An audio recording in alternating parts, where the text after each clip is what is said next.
close. Our last presentation will be by Autumn Lanning, the daughter of Jeremy Lanning, who presented earlier, and she will speak about her experiences with 50/50.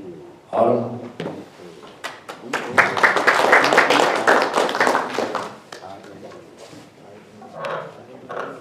Hello, my name is Autumn Lanning. I am 18 years old. While I'm obviously not as qualified as anyone of the presentations that came before me, what I do have to offer is my personal experience.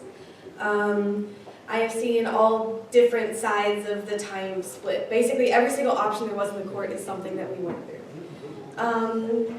I think that in most cases of divorce, it can generally be assumed that the physical, mental, and emotional well-being of the dependents ought to be prioritized. Children, especially young ones, are often confused and hurt by the process. Separation can be messy, with increased conflict and heightened tension. Due to its difficult and emotional nature, the warring parties often engage in irrational and unhealthy behaviors, most of which do not go unnoticed by the children. In this incredibly unstable time, the legal system can often be the sole source of stability for developing children, who desperately require some semblance of routine. When two functioning adults are willing to remain present in their children's lives, an even division of time and resources seems not only to be reasonable, but expected. I realize that I cannot even begin to fathom the obstacles that parents face in this arena, but I can speak to the struggle of the children. I am the eldest of my siblings, whom I love desperately and would do anything for. We grew up in an environment heavily saturated with conflict, subsequent to the divorce of our mother and father in 2010. I have now made it to adulthood, and in retrospect can remember my personal account of the events that transpired, as well as continue to observe my younger brother and sister navigate the situation today. The early years following the separation were rocky, filled with unexpected shifts in the parental time division.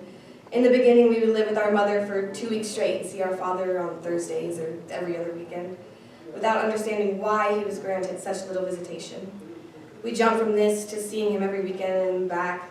Fluctuations and departures from schedule were the only thing consistent about the way that we were handled. Every moment that we spent with our dad had to be cherished because there were so few. And the thought of all the time that I missed out on spending with my father haunts and plagues me with guilt. However, about 2 years ago, we switched to 1 week with our mom, 1 week with our dad, the 50/50 split parenting. Now, visitation with each household was fully equal. This stable and predictable schedule worked wonders for my siblings and I. We knew what to expect and when to expect it, but more importantly, we finally had equal time with both parents. No more confusion, no more unnecessary guilt, just equal time with both caregivers who loved us desperately. This is the way that it should be. To children, time with our mother and father is invaluable. The cruelest thing that the courts could do to a kid with well-functioning parents is to steal time from them. Children should be able to remain children to the best ability of those involved. When visitation is squished into little pockets of time, kids become aware and confused, leading to a discrepancy between their feelings and the reality of the situation. Chances of depression and anxiety drastically increase, even in the youngest of those affected. It is up to those who have third-party power over these circumstances to use their influence to do the right thing. Protect the children. Let them be kids.